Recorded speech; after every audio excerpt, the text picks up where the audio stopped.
Competition academy के YouTube portal पे आपका स्वागत है।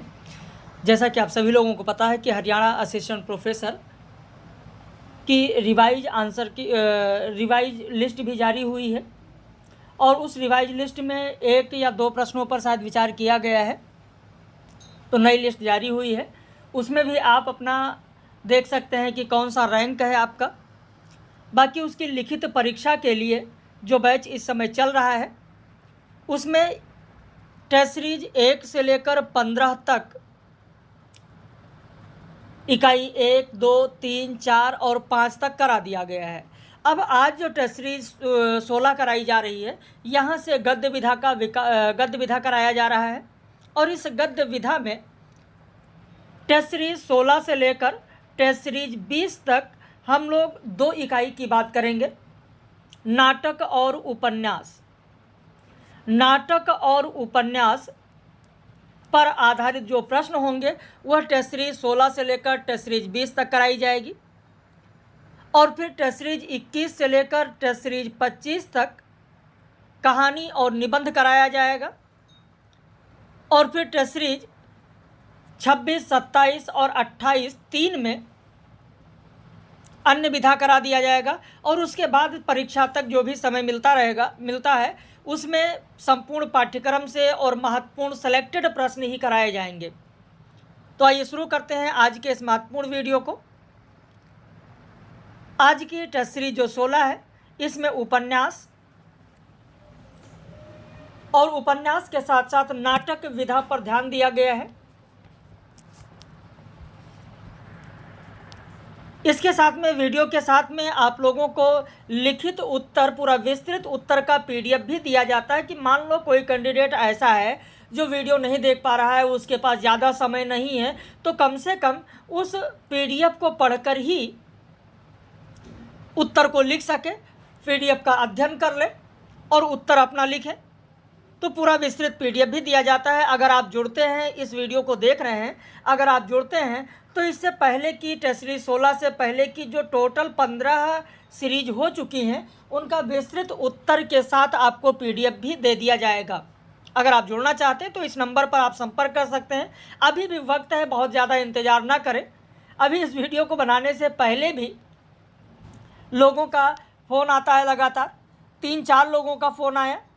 कोई जनरल में है, कोई ओबीसी में है, कोई एससी कैटेगरी में है।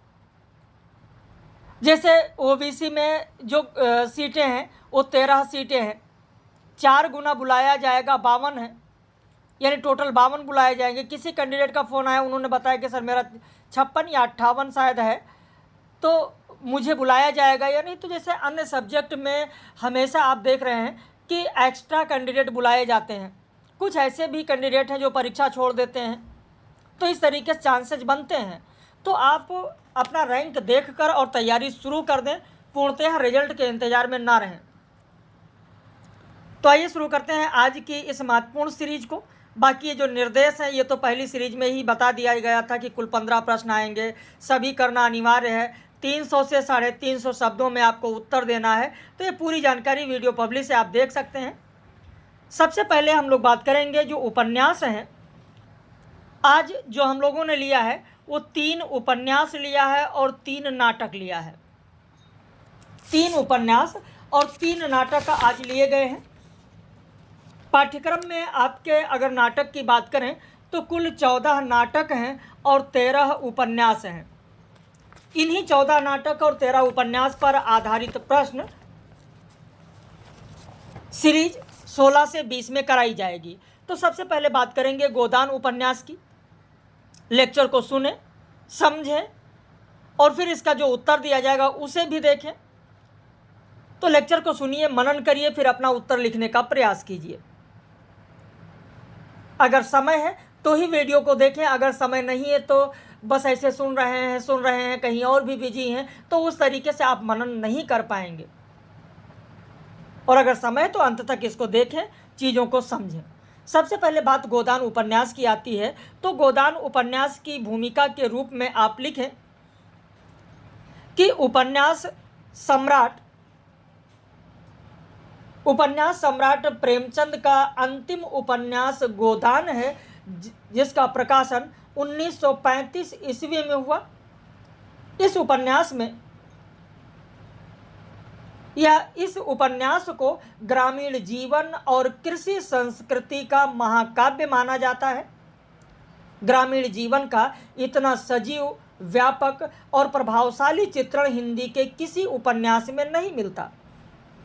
इसमें लेखक ने गांव और शहर की दो कथाओं का यथार्थ रूप में प्रस्तुत कर इसके माध्यम से भारतीय जनजीवन के एक व्यापक परिवेश को उजागर किया है। प्रेमचंद का यह मानना है कि मैं उपन्यास को मानव चरित्र का चित्र मात्र मानता हूँ। मानव चरित्र पर प्रकाश डालना और उसके रहस्यों को खोलना ही उपन्यास का मूल तत्व है। तो यह आपने भूमिका लिखा 6 से 7 लाइन का। अब इसके बाद में प्रश्न है कि गोदान उपन्यास के नामकरण का औचित्य क्या है। अब नामकरण को लेकर गोदान अलग अलग करके आप देखें। गो मतलब गौ, गाय, गाय का दान। तो ये गाय का दान जो किया जाता है, जो ये नामकरण किया गया यहाँ पर, तो गोदान एक धार्मिक रीति रिवाज है, धर्माचार है, उसी का संकेत है गोदान। तो आप लिखें कि गोदान धर्माचार की विशेष विधि का संकेतक है। गोदान धर्माचार की विशेष विधि का संकेतक है। पुण्यकर्ताओं के लिए यज्ञ के अंत में या किसी शुभ कार्य में गोदान का बहुत महत्व है। व्यक्ति के मरणासन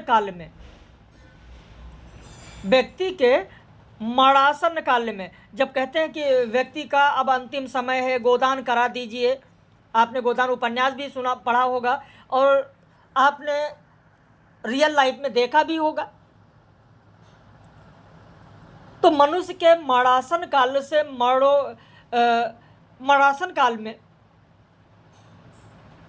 देहात्मिक लेखा जोखा करने वाले गरुड़ पुराण में ये लिखा गया है कि मरणासन व्यक्ति से गोदान इसलिए कराया जाता है कि मृत प्राणी को स्वर्ग लोक जाते समय भयंकर वैतरणी नदी पार करने में कठिनाई ना हो।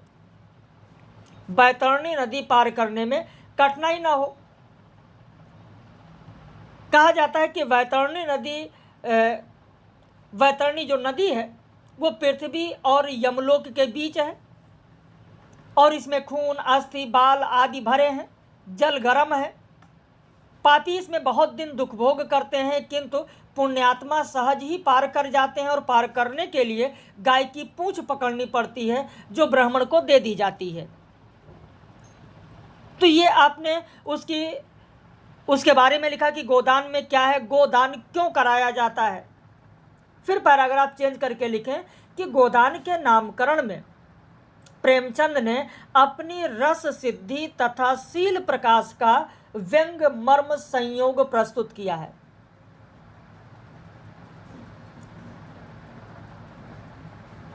इस उपन्यास के समस्त उद्देश्य व्यंग, करुण, गोचारण तत्व, कृषि संस्कृति, सरलता, देहावसान मूलक पटाक्षेप आदि की व्यंजना होती है।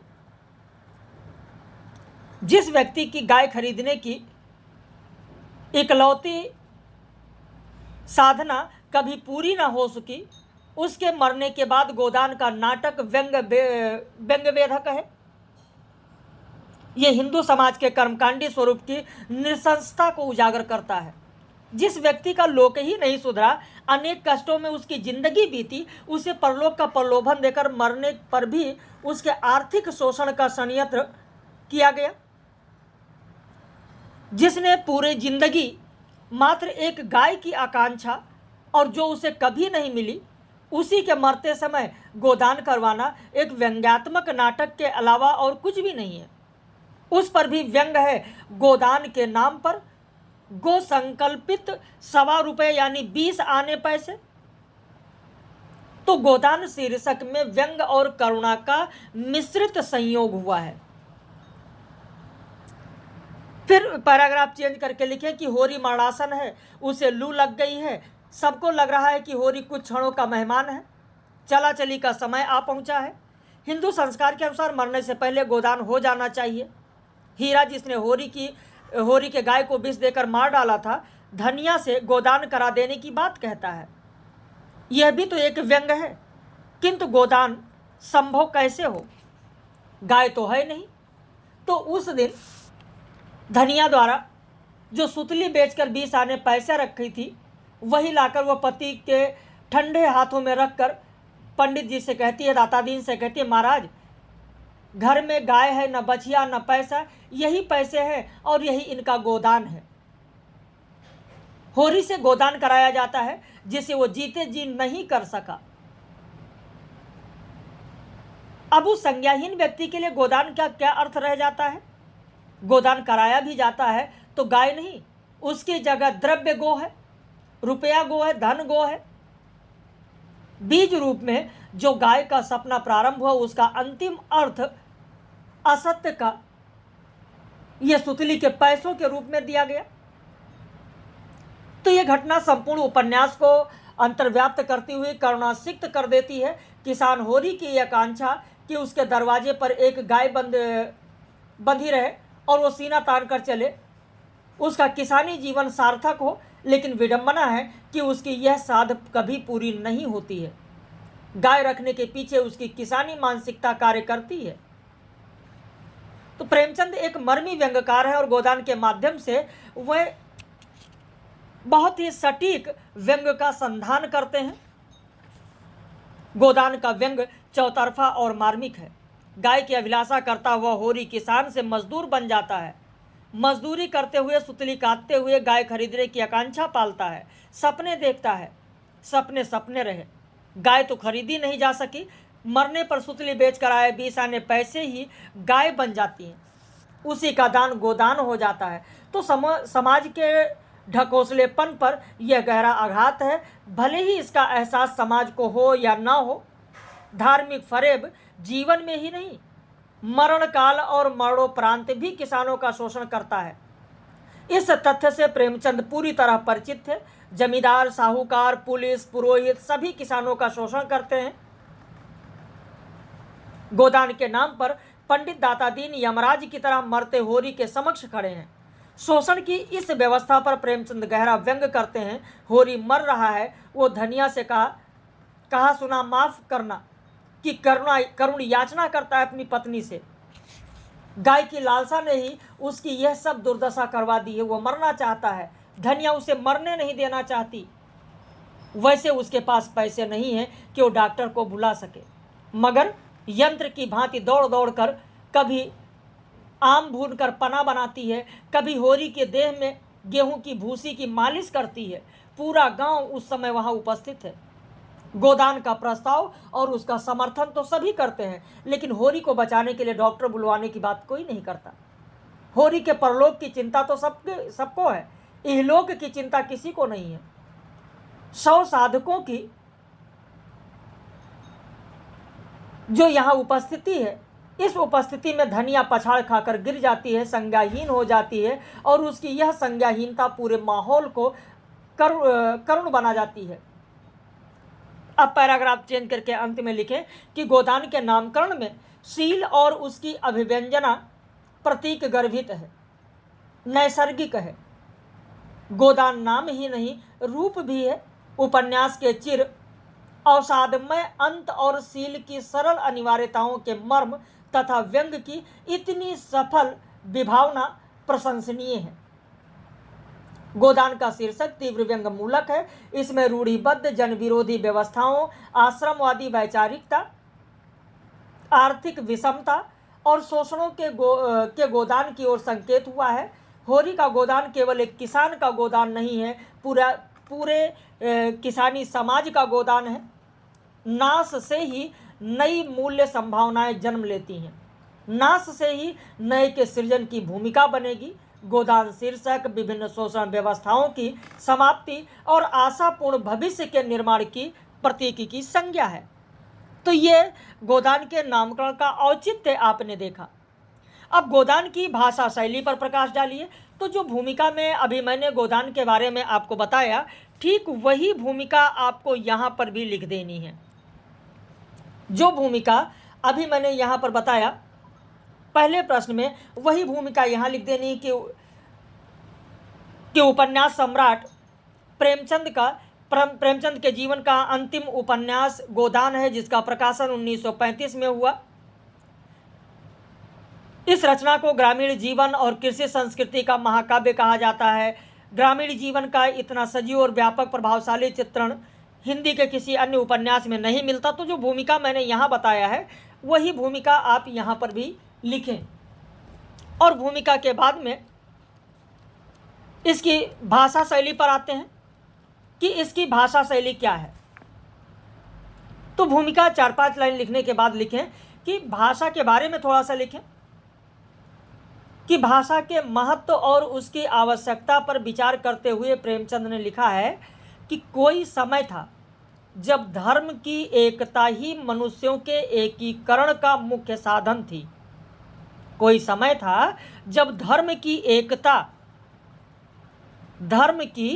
एकता ही मनुष्यों के एकीकरण का मुख्य साधन थी और एक धर्म के मानने वाले बहुधा सामाजिक और सांस्कृतिक बातों में भी एक हो जाते थे।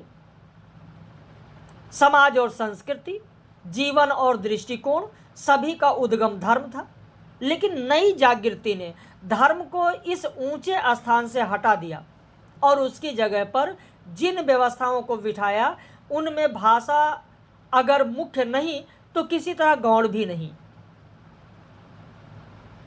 तो ये कहा गया है प्रेमचंद के द्वारा। और फिर उसके बाद में आगे लिखे आप कि गोदान में प्रेमचंद की भाषा सहज और सरल है। यह भाषा उन्हें विरासत में मिली है।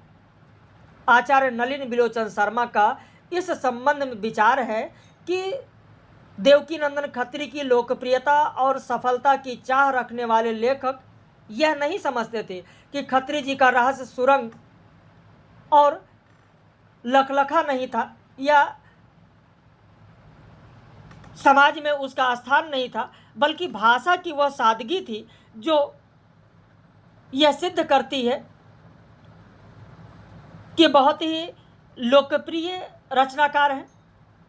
प्रेमचंद ने, जिन्होंने अपने समय के असंख्य युवकों की तरह देवकीनंदन खत्री की पुस्तकें बड़ी चाव से पढ़ी, भाषा की इसी सादगी की शैली को विशिष्ट रूप में उन्होंने उन्नत किया। ये प्रेमचंद के लिए तब संभव हुआ जब उन्होंने उर्दू गद्य का आकर्षक दोष कठिनता से पर कठोरता पूर्वक धीरे धीरे बिल्कुल छोड़ दिया। गोदान में प्रेमचंद की शैली उर्दू गद्य की अलंकारिकता से एकदम मुक्त हो गई है। प्रेमचंद ने गोदान में पात्रानुकूल भाषा का प्रयोग किया है, अपभ्रंश शब्दों का प्रयोग किया है। ग्रामीण पात्रों की भाषा में वैसी ही भाषा का प्रयोग किया जैसे ग्रामीण की भाषा का प्रयोग होता है, और नगर पात्रों की भाषा में ठीक उसी तरीके के शब्दों का प्रयोग किया जैसे नगर की भाषा में प्रयोग होता है। इनमें लयात्मकता भी है, काव्यात्मकता भी है, अलंकार भी है। फिर पैराग्राफ चेंज करके आप लिखें कि गोदान के ग्रामीण पात्रों की वाक्य संरचना सरल और लघु होती है। स्त्रियों के शब्द प्रयोग पुरुष शब्दों के शब्द प्रयोग से भिन्न होते हैं।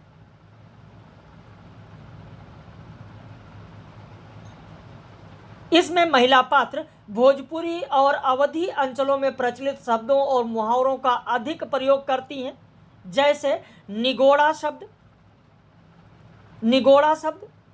मिट्टी उठना शब्द आदि शब्दों का प्रयोग करती हैं स्त्रियां। गोदान के स्त्री पात्रों की भाषा में पुरुष पात्रों की तुलना में भावानुरूपता अधिक वैविध्य है। धनिया की भाषा इसका आदर्श उदाहरण है। उसकी भाषा में गजब का तीखापन है। जब वो व्यंग करती है तो उसमें वक्रोक्ति और व्याज स्तुति अलंकार का संयोग होता है, जिससे व्यंग की धार अधिक पैनी हो जाती है। इससे थोड़ी भिन्न झुनिया की भाषा है। ग्रामीण स्त्री होने के बावजूद स्वभाव से उसकी भाषा भिन्न और विशिष्ट है। होशियार, अनुभवी और रसिक स्त्री होने के कारण उसकी भाषा में सतर्कता, विवेक, विचार शक्ति और विनोद के पुट भी देखने को मिलती है।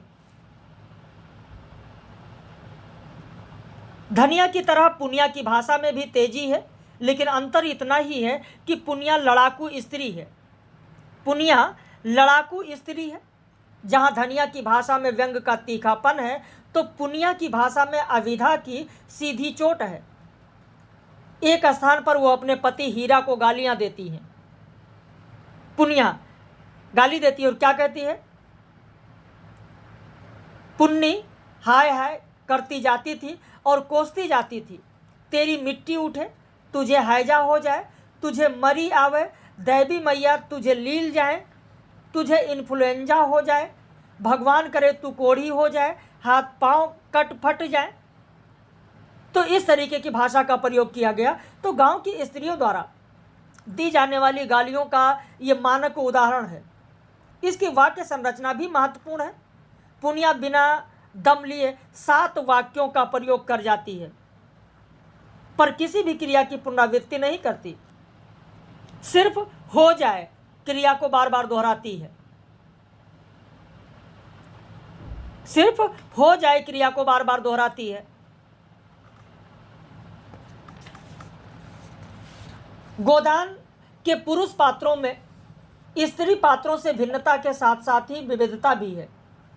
होरी, जो कि इस उपन्यास का पात्र है, जब भाषा शैली की बात आती है, महिला या नारी पात्रों की भाषा, ग्रामीण नारी पात्रों की भाषा देखा गया। अब ग्रामीण पुरुष पात्रों की भाषा में अगर बात करें तो इसमें होरी ही तो नायक है। इसकी जो भाषा है वो इसकी भाषा समझौतावादी भाषा है। इसकी समझौतावादी भाषा है। इसकी भाषा में कहीं पर तीखापन नहीं है, आक्रोश नहीं है, आवेश नहीं है। उद्वेग, निराशा, खीज, क्रोध के क्षणों में भी उसकी भाषा अपनी पत्नी धनिया की भाषा की तरह तल्ख नहीं है। यदि वो बहुत गुस्से में होता है, फिर भी उसकी भाषा इस तरीके से नहीं होती है। जब उसकी पत्नी नाराज होती है, गुस्सा करती है, तो मात्र इतना ही कह पाता है, धीरे धीरे बोल महारानी, कोई सुने तो कहे कि ये सब इतनी रात गए लड़ रहे हैं। महारानी शब्द में ही उसका क्रोध भरकर निर्वासित हो जाता है।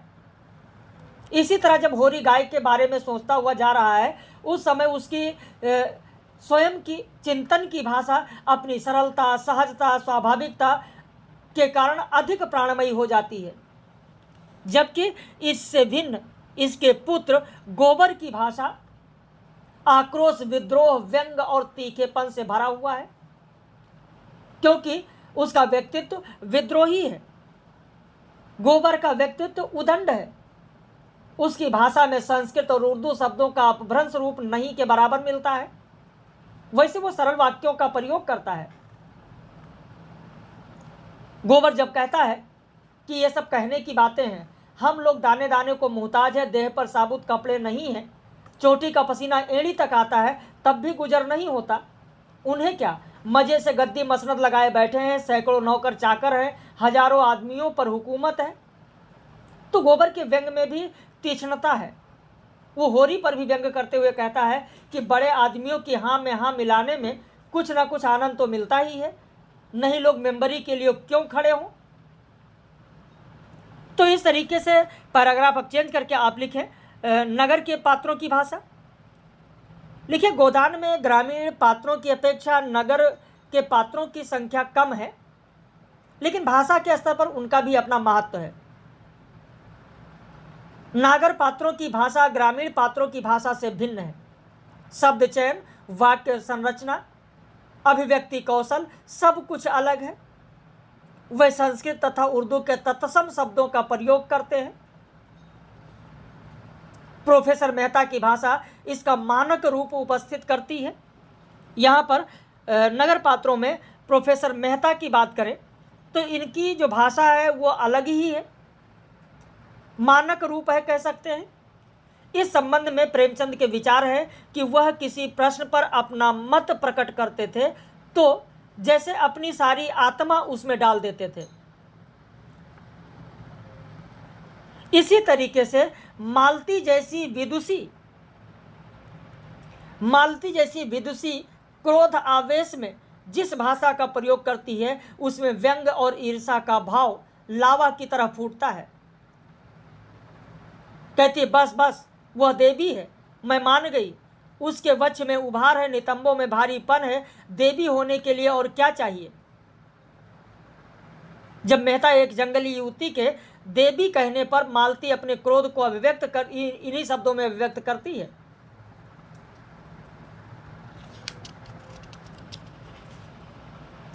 नागर पात्रों की भाषा अरबी फारसी के तत्सम शब्दों के साथ है, जैसे फरियाद शब्द है, अहमक शब्द है, आहिस्ता शब्द है, मुर्दा दिल शब्द है, ऐसे शब्दों का प्रयोग किया गया है। तो गोदान में भाषागत विविधता है, जैसे शराबी की भाषा, अफगानों की भाषा, किसानों की निर्धनता, ग्रामीण की माँ की ममता, आग लगने का दृश्य, गांव की होली आदि अवसरों की भाषा विशिष्ट और समायोजित है। पर अगर आप चेंज करके लिखें कि प्रेमचंद के उपन्यास की भाषा में एक विशेष प्रकार की लय भी मिलती है, लय कविता का गुण है, किंतु गद्य में भी लय होती है। गोदान के गद्य में यह लययुक्ता प्रचुर मात्रा में देखने को मिलती है, लयात्मकता प्रचुर मात्रा में देखने को मिलती है। गोदान में प्रयुक्त जो उदाहरण है उन उदाहरणों से देखा जा सकता है, जैसे उसका मुख देखे, उसका हृदय देखे, उसकी चाल देखे, तो इन शब्दों में क्या है, लयात्मकता है। जैसे खन्ना का जीवन भी दोहरा है या दोरुखी था, तो इस तरीके से यहाँ पर लयात्मकता आपको देखने को मिलेगी। तो गोदान के गद्य में एक प्रकार के लय भी मिलता है जिसे पद्य मूलक लय कहा जाता है। लोकोक्तियों में भी एक प्रकार की लय ध्वनित होती है, जैसे मुंह में दांत न पेट में आंत। गोदान में कवित्व भाषा का वैसे स्थानों पर प्रयोग मिलता है जहां उच्छ्वसित होकर किसी अनुभूति सत्य को अभिव्यक्त किया जाता है, और इस प्रकार की भाषा का जहां भी प्रयोग हुआ है वहां उपमा, रूपक, उत्प्रेक्षा, मानवीकरण आदि अलंकारों का प्रयोग हुआ है।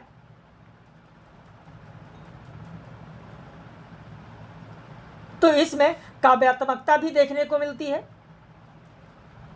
अलंकार भी देखने को मिलेंगे। जैसे गोदान में अलंकारों के प्रयोग में मौलिक उद्भावनाएं भी हैं, और ऐसी ही उद्भावनाओं में प्रथम बार अंग्रेजी भाषा के कुछ शब्दों का उपमानों के रूप में प्रयोग हुआ है। जैसे सेवा ही वह सीमेंट है जो दंपत्ति को जीवन पर्यंत स्नेह और साहचर्य में जोड़े रख सकता है। तो अंग्रेजी भाषा के कुछ शब्दों का उपमानों के रूप में प्रयोग हुआ है, जैसे यहाँ पर सीमेंट का जो प्रयोग किया गया कि सेवा ही वह सीमेंट है जो दंपत्ति को जीवन पर्यंत स्नेह और साहचर्य में जोड़े रख सकता है। या एक उदाहरण यह भी दे सकते हैं कि जिन विचार से आए थे जैसे पंचर हो गया। यहाँ पर उपमान पंचर के रूप में लिया गया है कि जिन विचार से आए थे जैसे पंचर हो गया। इसके अलावा अन्य अलंकारों के भी प्रयोग हुए हैं, जैसे विपन्नता के इस अथाह सागर में सुहाग ही वह तृण था जिसे पकड़े हुए वह सागर को पार कर रही थी, सांगरूपक अलंकार है। होरी ने सब कुछ खोकर हारे हुए महीप की भांति अपने को इस 3 बीघे के खेत के किले में बंद कर लिया था और उसे प्राणों की तरह बचा रखा था। उसे किस तरह प्राणों की तरह बचा रखा था, तो क्या है, रूपक अलंकार है। ऐसे उत्प्रेक्षा अलंकार भी आपको मिलेगा कि मेहता से उसे जो श्रद्धा थी उसे एक धक्का सा लगा, मानो कोई शिल्प अपने गुरु को नीच कर्म करते देख ले। मानो तो जनु मनु जानो मानो, ये क्या है, उत्प्रेक्षा में हो गया। तो इस तरीके से आप यहाँ पर लिख सकते हैं। तो ये आपकी हो गई भाषा शैली। इस तरीके से भाषा शैली हो गई। अब आ जाते हैं हम लोग धरती धनना अपना उपन्यास पर आधारित। खैर बहुत ज़्यादा बता दिया गया, इतना ज़्यादा नहीं, इसको कम। देखिए हमेशा आप जानते हैं कि हर प्रश्न के उत्तर में 500-600 शब्द बताया जाता है, ताकि आप भूलते हुए भी 300 साढ़े 300 शब्दों में आप लिख सकें। इसीलिए इतने सारे उदाहरण दे दिए जाते हैं। अब धरती धनना अपना, तो सबसे पहले इसकी भूमिका आप लिखें। भूमिका में लिखें कि जगदीश चंद्र ने अपना उपन्यास धरती धनना अपना 1955 में लिखना प्रारंभ किया था, जिसे उन्होंने 1968 में लिखकर पूरा किया और इसका प्रकाशन 1972 ईस्वी में हुआ। इस उपन्यास में दलित जीवन की त्रासदी व्यक्त की गई है। जगदीश चंद्र के मन में गरीबों, मजदूरों, दलितों, भूमिहीनों के प्रति एक सहानुभूति जागृत हुई, जिसे उन्होंने अपनी इस रचना में विचारात्मक रूप देने का प्रयास किया है। इस उपन्यास में पंजाब के द्वाब क्षेत्र के घोड़ोवाहा गांव के चमादड़ी मोहल्ले में रहने वाले दलितों की अवस्था या दुर्दशा को मुख्य रूप से काली और ज्ञानों के माध्यम से उन्होंने व्यक्त किया है। तात्कालिक समय के सामयिक ढांचे को इस रूप में इस उपन्यास में व्यक्त किया गया है कि पाठक स्वयं को उस समाज का एक अंग महसूस करने लगता है। आगे चलकर उन्होंने इस उपन्यास का दूसरा और तीसरा भाग भी लिखा। दूसरा भाग नरक कुंड में वास है और तीसरा भाग जमीन तो अपनी थी। तो ये आप लिखें भूमिका के रूप में। इसको आप यहाँ पर भूमिका के रूप में लिखें। और भूमिका के रूप में लिखने के बाद अब आप लिखना शुरू करें धरती धनना अपना। अब धरती धनना अपना के बारे में आपको लिखना है, तो इसमें क्या क्या लिखना आपको शुरू करना है। धरती धनना अपना में तो इसमें आंचलिकता की पहलू को स्पष्ट कीजिए। इसमें दिया गया है कि इसमें जो आंचलिकता है उस आंचलिकता के पहलू को स्पष्ट कीजिए। तो क्या इसमें आंचलिकता है? आपने जो पढ़ा तो उसमें आंचलिकता आपने देखा या नहीं देखा है? अगर नहीं देखा है तो यहाँ पर आंचलिकता के पहलू को देखें। तो आपने लिखा भूमिका। भूमिका के बाद अब आप लिखें कि धरती धनना अपना उपन्यास दलितों के जीवन पर केंद्रित उपन्यास है, लेकिन दलितों के जीवन के साथ साथ यह उपन्यास अंचल विशेष की गंध व छाप भी लिए हुए है। धरती धनना अपना में जगदीश चंद्र ने स्वयं अपने ही गांव को कथा के केंद्र में रखा है, जहां अपना बचपन गुजरा था, जिसकी स्मृतियां अपनी पूरी विविधता और चित्रमयता के साथ उनके मस्तिष्क में संजोई हुई थी। धरती धनना अपना का यह घोड़ोवाहा गांव पंजाब के द्वाब क्षेत्र के होशियारपुर जिला का गांव है। द्वाब क्षेत्र शायद देश के किसी और हिस्से में भी हो, लेकिन शाब्दिक अर्थ द्वाब का मतलब होता है दो नदियों के बीच का क्षेत्र। जैसे मालवा पंजाब का भी अंचल विशेष है और मध्य प्रदेश का भी। पंजाब का यह द्वाब क्षेत्र विभाजन पूर्व पंजाब में भी द्वाबा ही कहलाता था।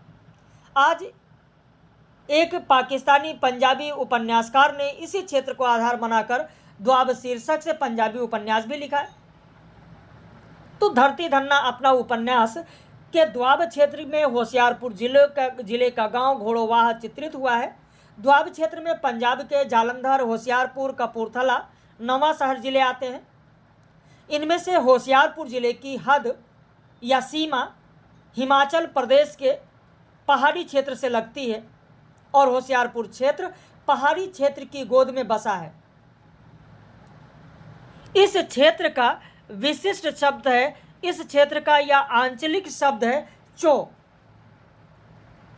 जो कि इसी क्षेत्र में प्रयुक्त होता है। ये जो भाषा है, जो आंचलिक शब्द है, इस आंचलिक शब्द का अर्थ होता है नाला। जो पहाड़ों से निकलता है वो होता है नाला। कई बार इस शब्द का अर्थ वहां पर सूखा से भी लगाया जाता है। तो एक आंचलिक विशेषता है, आंचलिक पहचान है। और इस उपन्यास में इस आंचलिक शब्द की बड़ी भूमिका है। इसी से ही बताया जाता है बाढ़ आती है, यानी नाले से बाढ़ आती है, चो में ही बच्चे खेलते हैं। धरती धन्ना अपना में जगदीश चंद्र को अंचल विशेष के परिवेश चित्रण में पर्याप्त सफलता मिली है। इसीलिए कई आलोचकों ने धरती धन्ना अपना की गणना आंचलिक उपन्यास की श्रेणी में भी की है। उपन्यास के प्रारंभ में ही जगदीश चंद्र ने अपने परिवेश चित्रण पर विशेष ध्यान दिया है। भौगोलिक से सामाजिक सांस्कृतिक परिवेश तक उनकी दृष्टि का विस्तार है। गांव में दाखिल होते ही जब कानपुर से काली आता है, अपने गांव में दाखिल होता है, तो दाखिल होते ही काली के नाक को गांव की विशिष्ट गंध की पहचान मिलती है, भले ही वह 6 वर्ष बाद ही गांव लौटा हो। इस विशेष अंचल की संस्कृति के अनुरूप काली की चाची प्रतापी बिना द्वारों पर तेल चुए घर में दाखिल नहीं होने देती, भले ही उसकी शीशी में मुश्किल से तेल की एक बूंद ही निकले। तो इस अंचल विशेष को पूरे पंजाब पर भी लागू होता है कि जब कोई व्यक्ति बाहर से आता है तो घर में प्रवेश देने से पहले द्वार पर तेल की एक बूंद चुआई जाती है या तेल का टीका लगाया जाता है, फिर अंदर आने दिया जाता है। तो ये आंचलिक विशेषता है। मानवीय संबंधों का स्वरूप भी उपन्यास में स्पष्ट रूप से दिखाया गया है। पंजाबी लोग स्वाद में प्रायः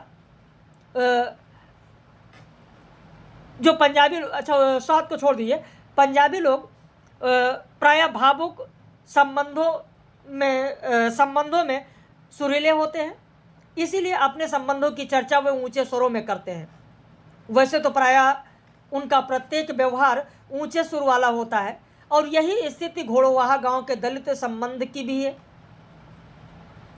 घोड़ोवाहा गांव के दलित समाज पर भारतीय समाज के उच्च वर्णों के सांस्कृतिक मूल्य वर्चस्व बनाए हुए हैं। किसी धर्म विशेष के प्रति चमादड़ी का आग्रह नजर नहीं आता, विशेष धार्मिक रस्मों में पड़े हुए भी नजर नहीं आते, लेकिन जीवन के कुछ निर्णायक क्षणों में वह उच्च वर्ग की रूढ़ियों से परिचालित हो जाते हैं। इससे उनके दिमागी पिछड़ेपन व उच्च वर्णों द्वारा अपने जाल में फंसाए रखने की स्थिति स्पष्ट हो जाती है। क्योंकि जब काली की चाची, ये भी एक विशेष आंचलिक पहलू है कि जब काली की चाची बीमार पड़ती हैं,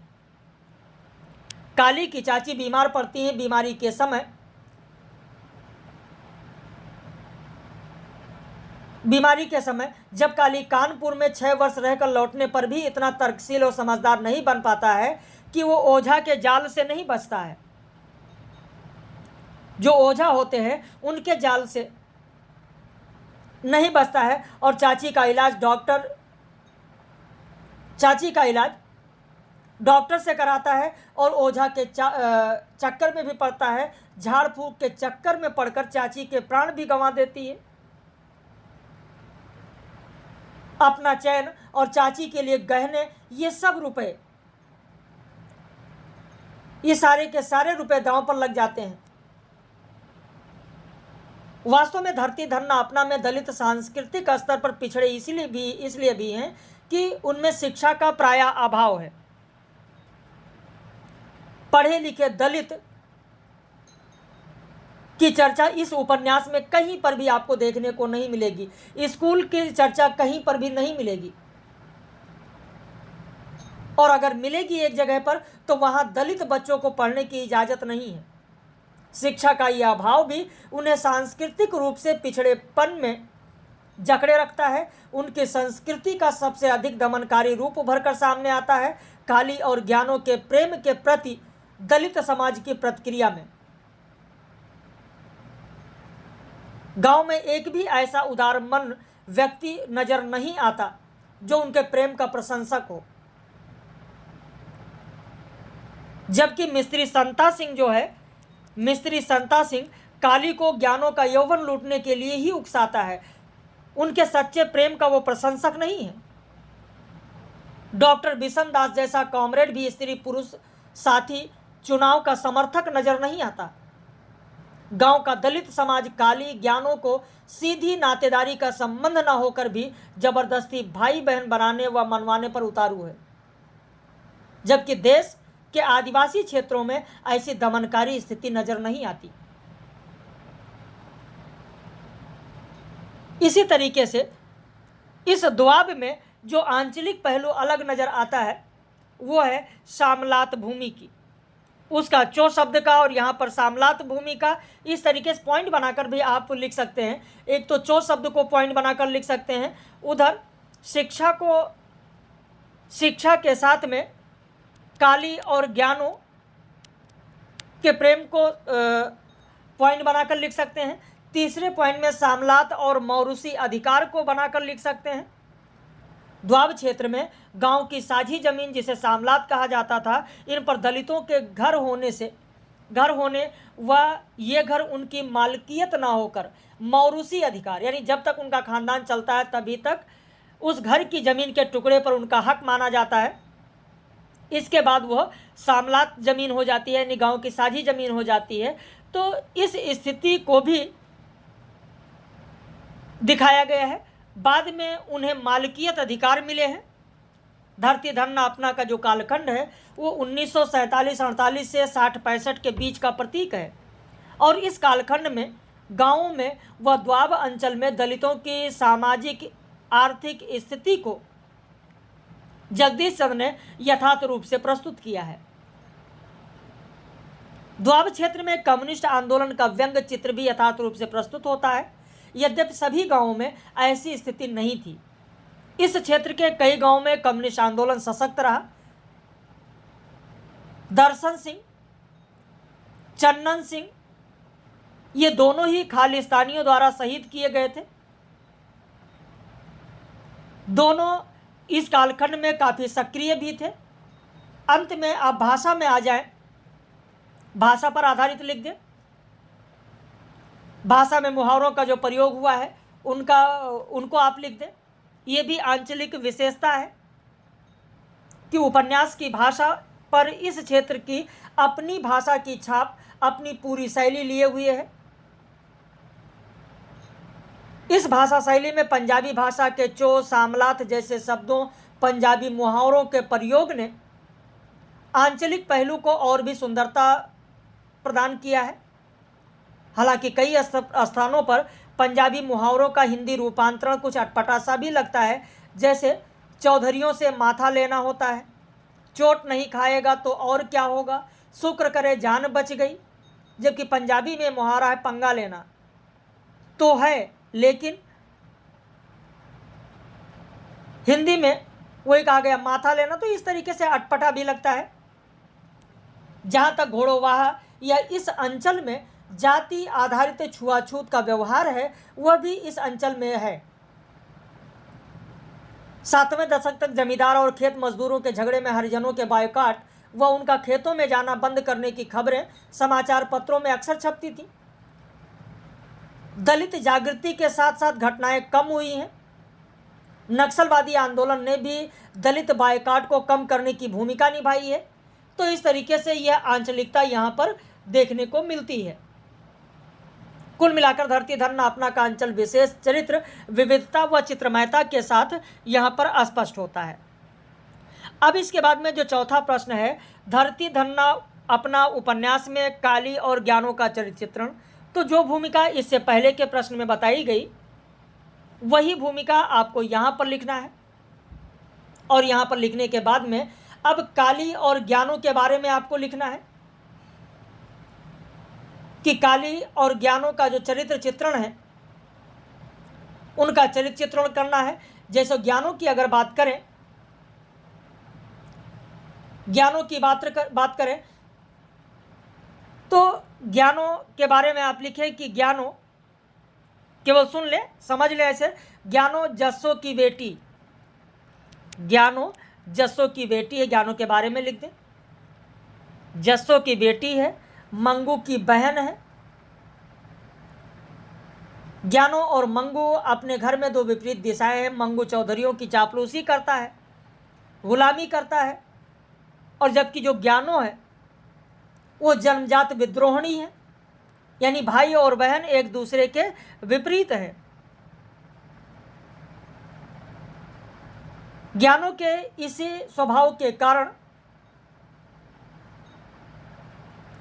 काली का मन जीत लेती है। ज्ञानों संवेदनशील और दृढ़ स्वभाव की लड़की है।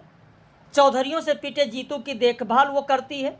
चाची प्रतापी और काली की तो वह हर समय देखभाल करती है, जिस कारण घर पर मंगू वह अपनी माँ के हाथों वो रोज पिटती रहती है।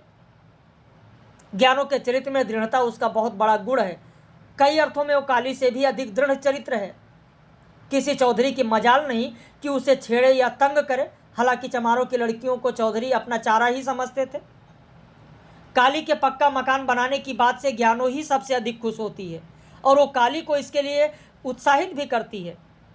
काली जब भी निराश होता है, ज्ञानों का सुदृढ़ व्यक्तित्व उसका सहारा बनता है।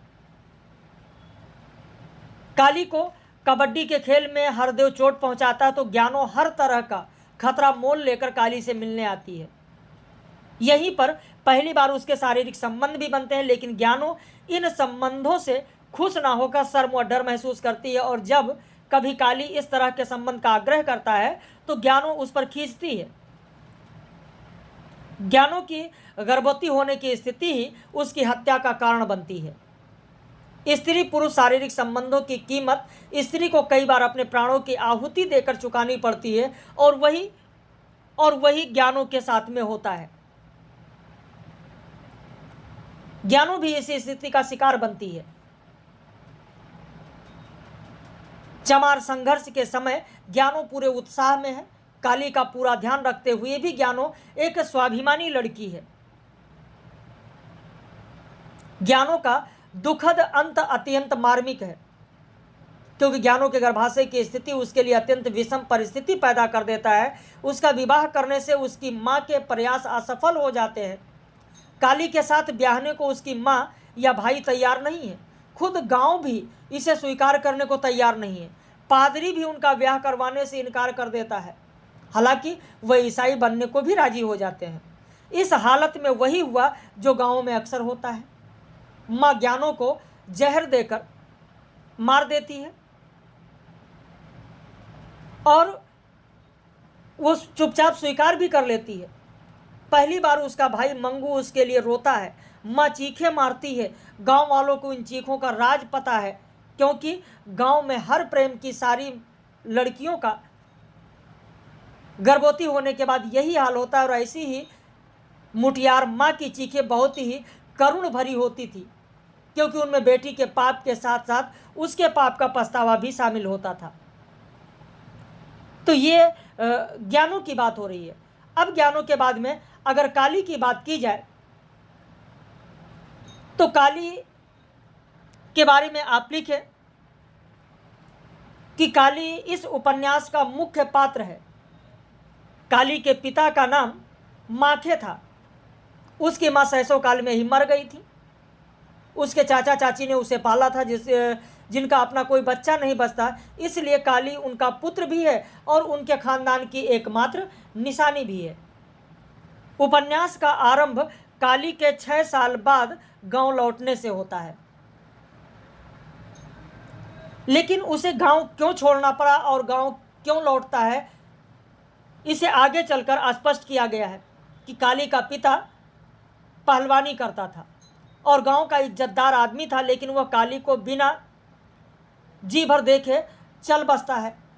चाचा को भी कुछ साल बाद हैजा हो जाता है। चाची उसे चप्पे गिन गिन कर पाला है, लेकिन घर में गरीबी की हालत यह थी कि 6 साल पहले काली 2 दिन का भूखा प्यासा घर से चोरी और फटेहाली के हालत में भागा है और 6 साल तक उसकी चाची को उसकी कोई खबर नहीं मिली। काली इस बीच कानपुर मजदूरी करता है। उसकी आर्थिक स्थिति कुछ सुधर जाती है। छुआछूत का अपमान का दंश भी शहर में कम है, लेकिन वहाँ उसे बहुत अकेलापन महसूस होता है और अपनी माँ जैसी चाची की याद सताती है। 6 साल बाद पैसा कमाकर वो चाची के मोह के कारण गांव लौटता है ताकि माँ समान चाची को कुछ सुख दे सके और अपना पुत्र होने का फर्ज निभा सके। कानपुर में रहकर काली की चेतना गांव के चमार होने की अपेक्षा शहरी मजदूर होने से अधिक विकसित हो गई है और गांव में इस बीच कोई परिवर्तन नहीं हुआ और गांव की वही पुरानी स्थिति देखकर काली का मन चाहता है कि उल्टे पांव कानपुर लौट जाए, लेकिन अब तो यहाँ आ गया। चाची के मोह में बंधा वो गांव में ही रहने का फैसला कर लेता है। हालांकि उसका जो दोस्त है जीतू यही कहता है कि दोबारा इस नर्क में आकर क्यों फंस गया। काली अपनी सामाजिक स्थिति से अनजान नहीं है। पक्का कोठा बनवाना चाहता है, पक्का मकान बनवाना चाहता है और जैसे ही पक्का मकान बनाने की घोषणा करता है, सवर्णों में हलचल पैदा हो जाती है। उनकी सत्ता को चुनौती देने जैसी हरकत ये लगती है। काली की अच्छी आर्थिक स्थिति का होना भी सभी की आंखों में चुभने लगता है। पक्का मकान बनाने की इच्छा प्रकट करते ही उसे यह बताया जाना कि जिस जमीन पर चमादड़ी बसी है वो उसकी अपनी जमीन नहीं, वो सामलात की है, गांव की साझी जमीन है। इससे उसे ये संकेत दे देना चाहते हैं कि धरती पर दलितों का अधिकार नहीं है। गांव अगर चाहे तो कभी भी उन्हें घर से बेघर कर सकता है। यहाँ गांव का अर्थ होता है सवर्ण समाज, जो मालिकों का जमीन भी है और कानून भी चलता है। काली को यह असहाय होता है और धरती से वो महरूम है। चूँकि काली की चेतना गांव के अन्य दलितों से अधिक विकसित हो गई है, इसीलिए वह अन्य दलितों से भिन्न प्रकार का व्यवहार भी करता है। उसे मानवीय अस्मिता की पहचान है। चमादड़ी में पक्का मकान बनवाने की उसकी घोषणा किसी सामाजिक क्रांति से कम नहीं है, क्योंकि इस घोषणा से दलितों में सामान्य मानवीय जीवन जीने की लालसा प्रकट होती है और काली की यह घोषणा उसका आत्मसम्मान युक्त व्यवहार गांव की स्थिर शोषण व्यवस्था में खलल डालती है और काली के इस व्यवहार से दलित युवकों में भी मानवीय इच्छाएं जागृत होने लगती हैं। वह युवक व लालू पहलवान जैसे न्यायप्रिय व्यक्ति और अन्य कारणों से पादरी अचिंतराम, डॉक्टर बिशनदास आदि काली के प्रशंसक बनते हैं। वहीं दूसरी तरफ चौधरी हरनाम सिंह जैसे दमनकारी चौधरियों, मंगू चमार जैसे चौधरियों के गुलामों को काली का आत्मसम्मान युक्त व्यवहार बहुत खटकता है। मंगू बार बार इसीलिए तो काली से झगड़ा करता है। चौधरियों का लड़का हरदेव कबड्डी के खेल में काली का कूल्हा तोड़ देता है। छज्जू साहब उसके चाचा व बकाया उधार के नाम पर पैसा दबोच लेते हैं। तो ये सारी स्थितियां काली को कई बार उसकी हिम्मत को परास्त करती हैं, लेकिन उसे डिगा नहीं पाती। घनिष्ठ मानवीय संबंध उसे सहारा देता है, चाहे वो चाची का मोह हो या ज्ञानों के साथ विकसित हो रहा प्रेम संबंध। काली के चरित्र की जो विशेषताएं इसमें उभरी हैं, उनमें उसके व्यक्तित्व में शारीरिक व मानसिक दृढ़ता शामिल है। पहलवान का बेटा है, स्वयं भी अच्छे गठे शरीर का स्वामी है। कबड्डी के खेल में बाढ़ के समय या मंगू आदि के साथ झगड़े के समय उसकी शारीरिक क्षमता का पता चलता है और इसी तरीके से मानसिक रूप से काली दृढ़ व्यक्तित्व रखता है और धीरज से स्थितियों का सामना करता है। अपने कट्टर विरोधी मंगू को भी जब वो चौधरी चमार या कुत्ता चमार कहकर गाली देते हैं, अपमानित करते हैं, तो काली तिलमिला उठता है। सामाजिक क्रांति का आगाज है उसके अंदर। काली की चेतना का दुर्बल पक्ष यह है, सबसे पहले प्रकट हो जाता है कि चाची प्रतापी की बीमारी के समय वो डॉक्टर बिशनदास से दवाई लाता है। 2 दिन में वो ठीक नहीं होती तो ओझा के चक्कर में फंसकर झाड़ फूंक करवाने लगता है। यही उसकी कमी है। काली अपने अंतिम परिणति में दुखांत चरित्र है। वो बहुत हद तक अपने वर्ग व समुदाय का प्रतिनिधि चरित्र है, लेकिन इसका व्यक्तित्व अपने वर्ग को सीमाओं का अतिक्रमण कर स्वतंत्र रूप भी ग्रहण करता है। उसका यह स्वतंत्र व्यक्तित्व उसके सकारात्मक पक्ष को प्रकट करता है, लेकिन यही उसके दुखांत का कारण भी बनता है। वैसे काली के दुखांत चरित्र होने से में उसका महत्व है। काली का चरित्र उपन्यासकार ने अत्यंत सहानुभूतिपूर्ण निर्मित किया है। काली और ज्ञानों का प्रेम हीर रांझा के प्रेम से कम महान नहीं है। काली सामाजिक अत्याचार के विरोध का प्रतीक बनकर प्रस्तुत होता है और इसी प्रतिरोध में उसके चरित्र की महानता है। अब इसके बाद में मानस का हंस उपन्यास में रत्नावली का चरित्र चित्रण कीजिए। मानस का हंस जिस तरीके से आपको धरती धन्ना अपना बताया गया, गोदान की भूमिका बताई गई, उसी तरीके से आपको यहाँ पर मानस का हंस उपन्यास के बारे में लिखना है। मानस का हंस उपन्यास की भूमिका सबसे पहले आप लिखें। उपन्यास की भूमिका लिखें और उपन्यास की भूमिका लिखने के बाद में यहाँ पर आप जब पात्रों की बात आती है तो पात्रों में आप रत्नावली के बारे में लिखें कि मानस का हंस उपन्यास में महिला पात्रों में प्रमुख पात्र रत्नावली है। यह रत्नावली ओजस्वी और बुद्धिमती स्त्री है। रत्नावली मात्र एक सुंदर स्त्री नहीं है, बल्कि वह अपनी ओजस्विता में अनेक बार तुलसीदास को भी चुनौती देती हैं। रत्नावली ज्योतिष विद्या में पारंगत हैं। अपने पिता दीनबंधु पाठक के सभी दायित्वों का निर्वाह करती हैं। अक्सर उसे यह टीस होती है कि यदि वह लड़का होती तो पुरखों की गद्दी को यूँ वीरान न होती। वो अपनी बौद्धिक विरासत के प्रति चिंतित दिखाई देती हैं। वो कहती हैं, मैं अभागी यदि पुत्र होती तो उन्हें कभी अपनी गद्दी की चिंता नहीं होती। अब कुछ भी कहा जाए, यह गद्दी उजड़ गई, पाठकों की यह गद्दी उजड़ गई। रत्नावली सौंदर्य है। रत्नावली का सौंदर्य का चित्रण किया गया है। रत्नावली एक स्वाभिमानी स्त्री है, उसका चित्रण किया गया है। आगे आप पैराग्राफ चेंज करके अब लिखें उनके सौंदर्य के बारे में कि रत्नावली के सौंदर्य का समग्र विवेचन इस उपन्यास में किया गया है। रत्नावली के भीतरी और बाहरी सौंदर्य को उजागर किया गया है। उपन्यास में तुलसीदास न केवल रत्नावली के रूप पर मोहित है, बल्कि रत्नावली को अपनी राम काव्य रचना का प्रेरक भी मानते हैं।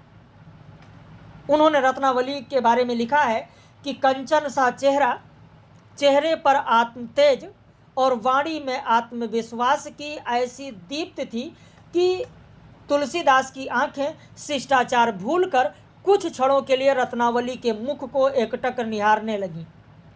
तो इस पूरे वर्णन को यदि ध्यान से देखें तो यह स्पष्ट हो जाता है कि मात्र कंचन सा चेहरा ही नहीं, बल्कि आत्मतेज और वाणी का आत्मविश्वास भी रत्नावली को विशिष्ट बनाता है।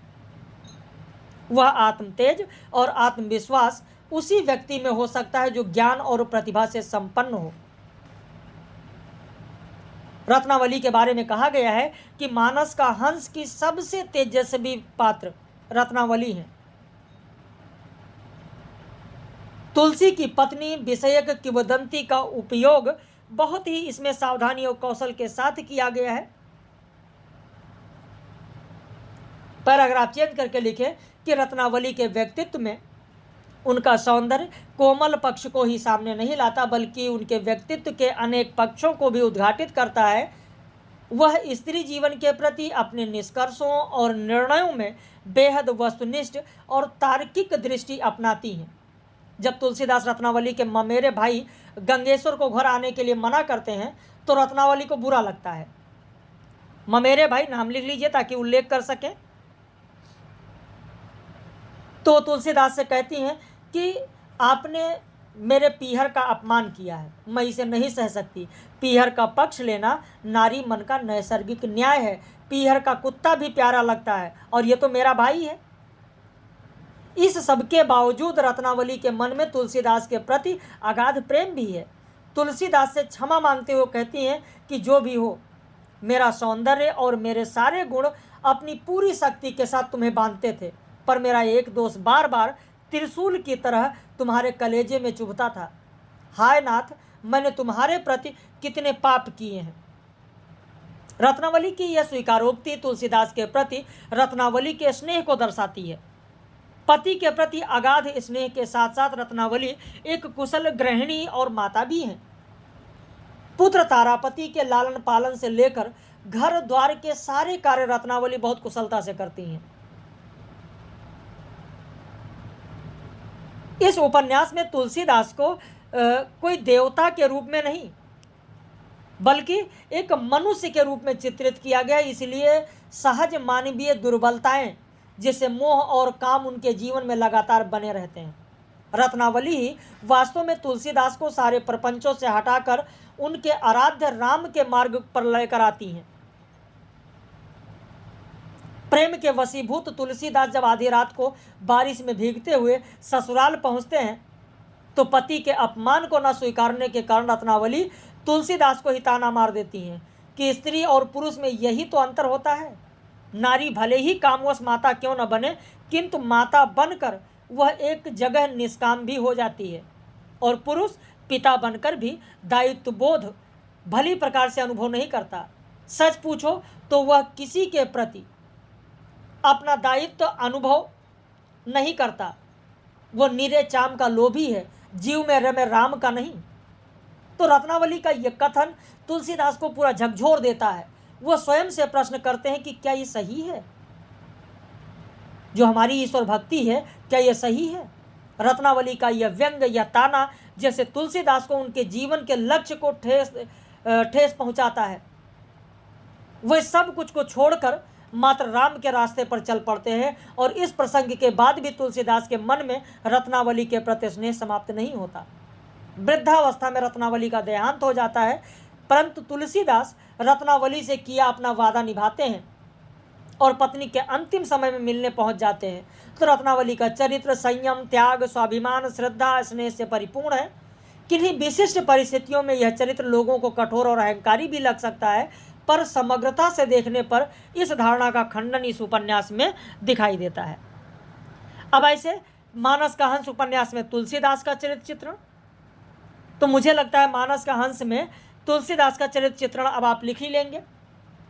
पहले आप भूमिका लिखें, और भूमिका लिखने के बाद में तुलसीदास के बारे में लिखें कि तुलसीदास, यहाँ पर पॉइंट बना लीजिए तुलसीदास के बारे में कि उनका व्यवहार मित्रों के प्रति वत्सल था, एक पॉइंट बना लीजिए। दूसरा पॉइंट बना लीजिए, तुलसीदास आस्थावान व्यक्ति थे।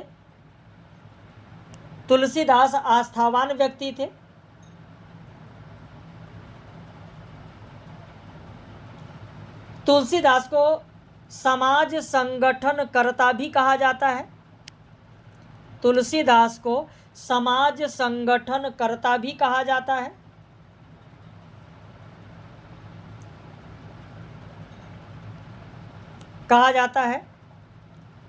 तुलसीदास के दृष्टिकोण उदारवादी था। तुलसीदास न्यायप्रिय थे। तुलसीदास को प्रखर कथावाचक के रूप में भी दिखाया